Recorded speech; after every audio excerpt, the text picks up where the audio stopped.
ঠিক আছে, এলাকা পরিষ্কার রাখতে হবে।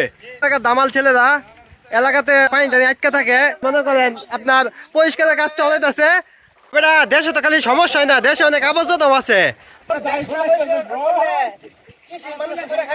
হ্যাঁ ঠিক আছে, দেশ পরিষ্কার কর।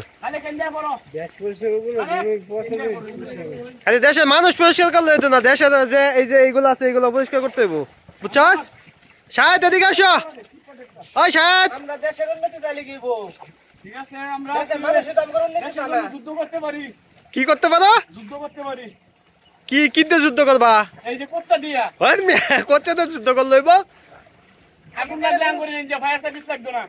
আগের কালে মুরব্বিরা কইছেন যারা দেশের জন্য যুদ্ধ করছে তারা এই যে ওহলে ওরা মুক্তিযোদ্ধার ভাত খেয়ে যাইতেছে। শাহেদ মামা আপনি কিছু বলেন। আমি কি বলবো, আমি তো পানির মধ্যে। আচ্ছা পানির মধ্যে আপনি মুখ তো ওপেন।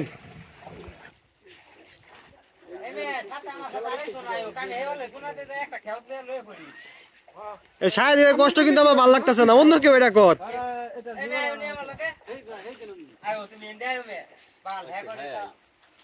ঢুক আর একটু ঢুক।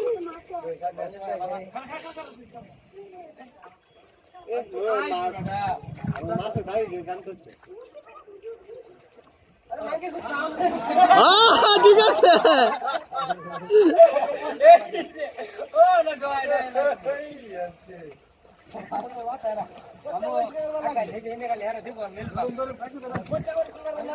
ষাটটা নামা, ষাটটা নামা।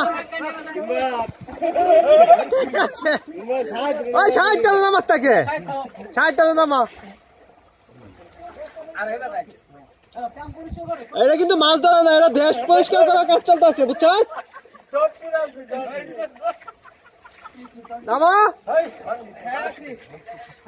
সবাই কিন্তু দেশ পরিষ্কার করার কাজে ব্যস্ত।